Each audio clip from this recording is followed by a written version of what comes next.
Good morning. I want to thank everyone for coming here today. In just a few minutes, we'll witness a very exciting announcement. Before we do have some council members present. So I call your name, please stand. Council Member Lawrence Campbell, Jr., Council Member Alonzo Jones, Council Member John Gilstrap, Deputy City Manager Ken Locken. Did I miss the council member? Thank you all very much for being here. Let me also say a big thank you to Apostle Lawrence Campbell for participating in this announcement, being a leader in this community, and for sharing this house of worship with us.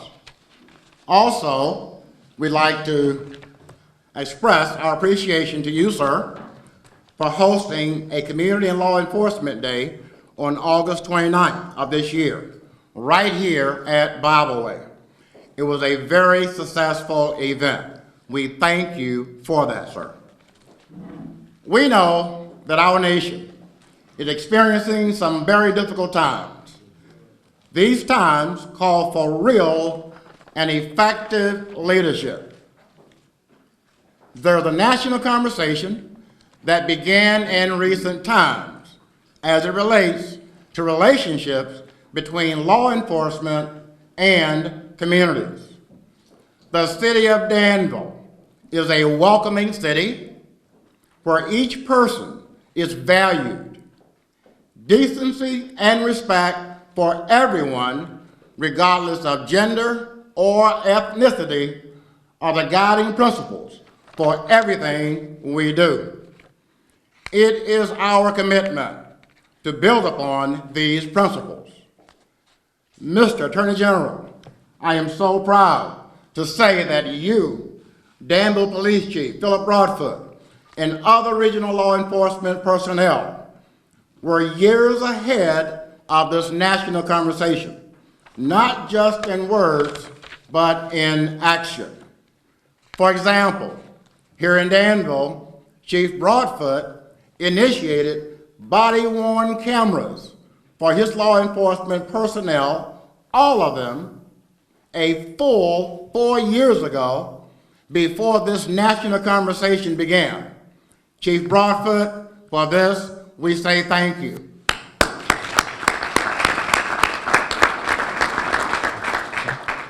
Chief Broadfoot, Dunn, and Deputy Chief Hurston, it is a pleasure to have you here today.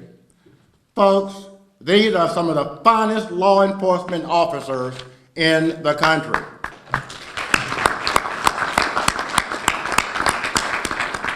And we are very proud to have them in our community.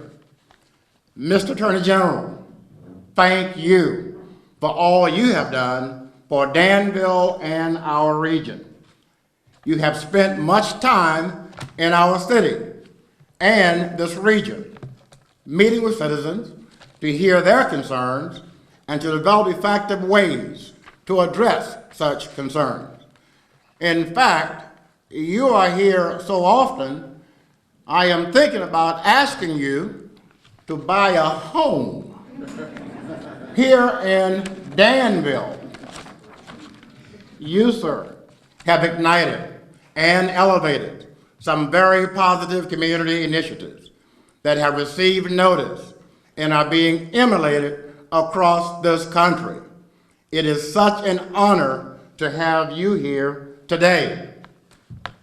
Ladies and gentlemen, I am proud to present to you the State of Virginia top law enforcement chief, the Honorable Mark Herring.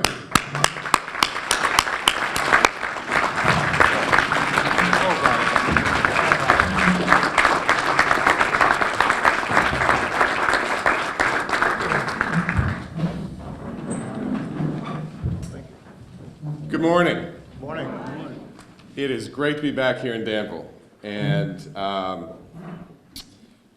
Mayor, thank you very much for that wonderful introduction. I'm not sure about buying a house in Danville, but I can tell you I do feel at home here, and I want to thank you very much for your warmth and hospitality. It was a great pleasure to be here in my first public safety tour in 2014, and I want to thank Chief Broadfoot. It was great to have you there, and Chief Dunn, I think you had been appointed but weren't completely on board at that time, but it was a candid conversation that we had in that public safety meeting, and I think we really set the groundwork for a lot of the things that we're working on now. And I've also had the great pleasure of meeting with a lot of community leaders here in Danville and in Southside to discuss their experiences of concerns. Apostle Campbell, thank you very much for hosting us here, and it's just great to be back in Danville this morning. I am really honored to be here today to unveil the second project in our Safe, Impartial 21st Century Policing Initiative. At the end of September, I announced the first initiative alongside community leaders from across the state, members of the law enforcement community and Virginians who share a fundamental belief in equal justice under the law. The announcement unveiled a series of regional trainings for current officers and updated curriculum for all 40 law enforcement training academies in the Commonwealth to ensure that our men and women in uniform have the best training possible and the most advanced skills to keep themselves and their communities safe. The training and curriculum updates will include 21st century policing techniques like bias awareness, professionalism, appropriate use of force, de-escalation, and impartial policing. These trainings will be built will build on a lot of good work already being done around the state at the local level by folks who realize that it's as simple as this. Our law enforcement agencies deserve to have the best in modern training, our communities expect it, and all Virginians deserve to be treated equally and fairly. That announcement also allowed us as a Commonwealth to be honest about areas where we need to do better, and the data which shows that minority communities have a different experience with the criminal justice system. And that's hard to acknowledge, but it is even harder to experience.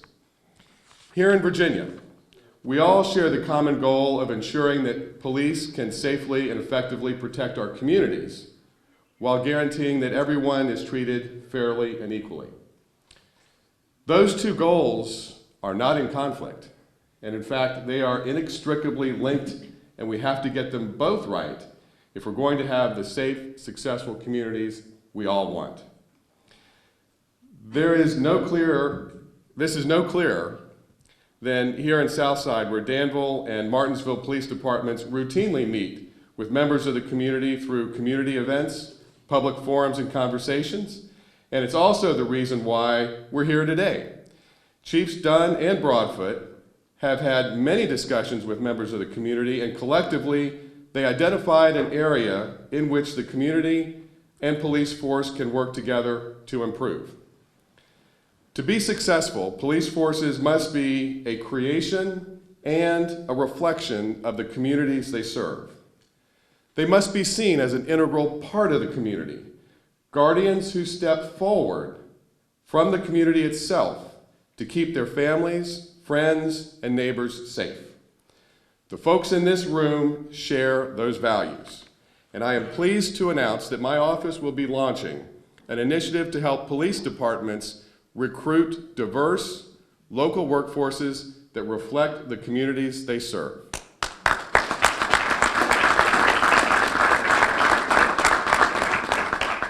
I'm even more pleased to announce that this initiative will start right here in Danville and Martinsville, piloting the project. We must ensure that all Virginia law enforcement agencies have the tools to build from their own communities a police force that reflects their community. And that's what's so great about this initiative. After the pilot in Martinsville and Danville, a shareable model will be created so that other localities in the Commonwealth can adapt it and implement their own programs to recruit folks from the communities they will serve. I can't begin to underscore the importance of Chief Dunn's and Chief Broadfoot's commitment to addressing this issue. And that's why they are uniquely suited to pilot this program. Both Danville and Martinsville have community policing efforts in progress, but are seeking new, innovative ways to ensure their police force is reflective of their communities. On top of that, Chief Dunn and Chief Broadfoot brought this idea to me because they know that having a diverse police force fosters community trust, increased communication, and helps shift the culture. Now that is to be applauded.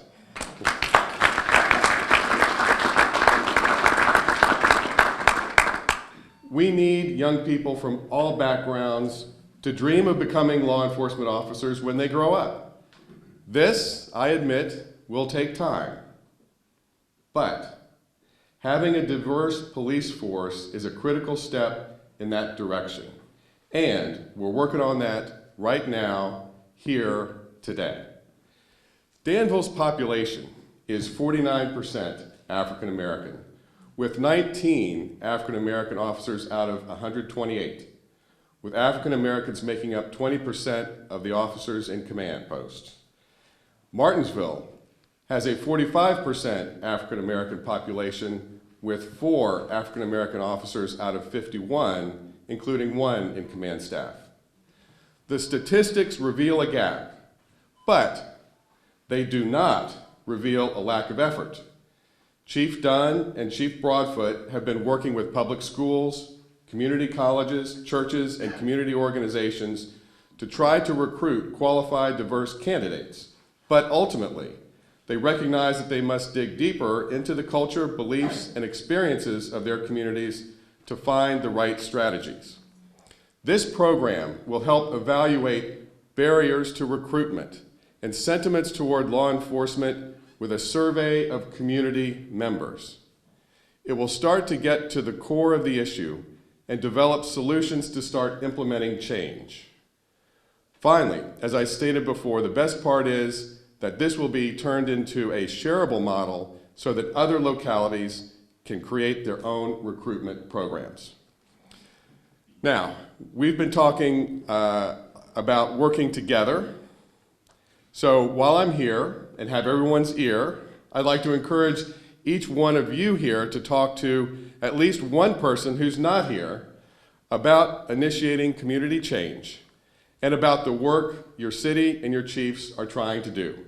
And it doesn't have to be formal, it doesn't have to be profound, it just has to be something that stuck with you about today. It's an ongoing conversation, and I'm humbled to be a part of it today. Thank you all very much.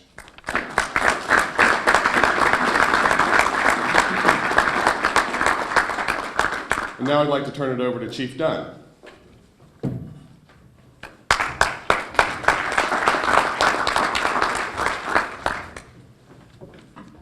Well, thank you, General Herring. That was very kind of you.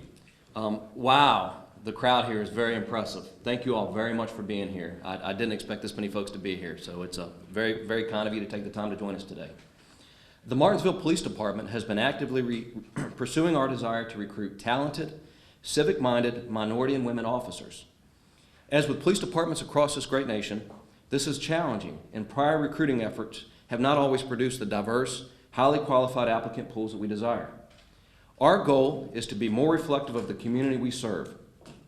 While we are a fully integrated community policing department, utilizing best practices in community engagement, there is no doubt that a greater commitment to recruiting candidates who are more representative of the community we serve will help us to elevate the level of trust that we share with our citizens. It is my hope that the work we do here becomes a blueprint for the rest of the Commonwealth, if not the rest of the nation. We have many challenges in law enforcement. Across our great nation, we see daily the challenges that community faces as it relates to policing. As we hire the very best candidates for the job from a pool of applicants who mirror our communities, there is no doubt that we will overcome some of the challenges that we face today, building more trust as we continue to strengthen relationships with the communities we serve. I want to thank Attorney General and his staff for helping us with this effort. The funding will allow us to evaluate the effectiveness of measures we have taken in the past, coupled with best practices in recruiting and management, to ensure that as we move forward, we are utilizing limited resources as wisely as possible. Martinsville is a wonderful city to live, work, and play. The Martinsville Police Department is a professional, cutting-edge, full-service police department. If you want to make a difference, join us in serving our community. Thank you all again for being with us today. Thank you, Attorney General Herring, for standing with the Martinsville community. And again, thank you all for being here.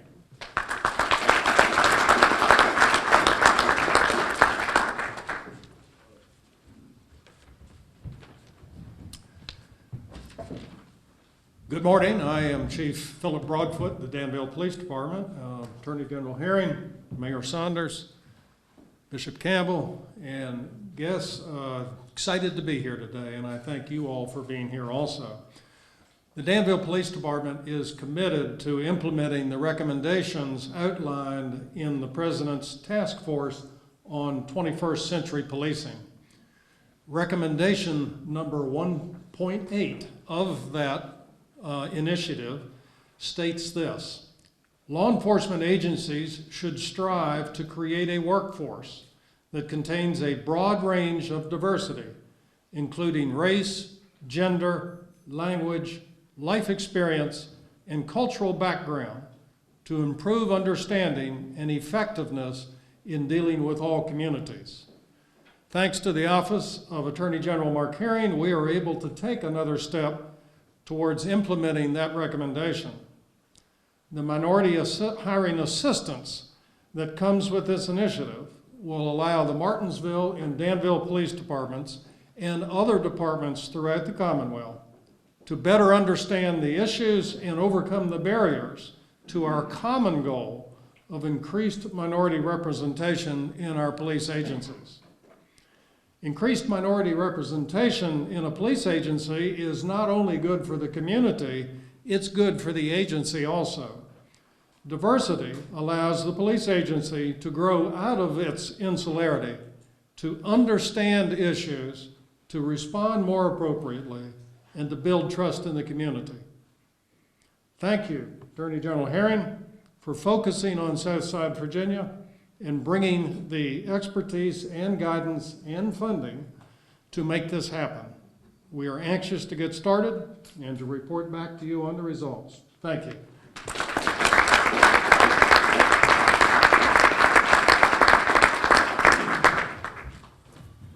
Good morning.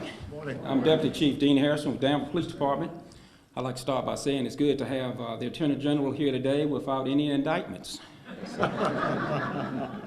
I'd like to speak briefly about the Minority Recruiting Initiative. It's important that a police department reflect the population for which it serves. Historically, we witnessed underrepresentation lead to policies that were skewed toward the dominant culture. The first step in understanding any problem is to understand the issues associated with its genesis. This funded research will begin that process. The information learned and applied will not only pay dividends in the short term, but will also pave the road to future successes. Long after the members of this dais have moved on, both the city and Southside will continue to benefit from this initiative.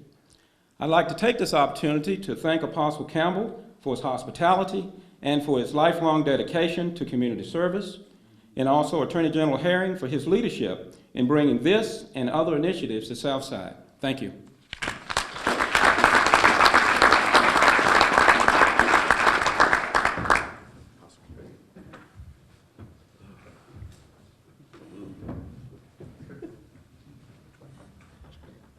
Good morning. Good morning. This is a historical day in Danville, Virginia. And I think we ought to just thank God that He smiled on us and sent our Attorney General here to initiate this program of hiring more minorities in law enforcement. Let's give God a hand for recommending that. There isn't anything else that I can add to what has already been said, because we're just waiting now for the implementation of that which we have sought in terms of the presentation that the Attorney General has made. To our Attorney General Herring, thank you so much for coming, and all of the other officials who are here. and we pray for you and bid you Godspeed. Is this the end? If you say so. Thank you all very much. Good. You said so. I just want to thank everyone so much for coming and for joining us. It's a great initiative, and I can't wait to see the results.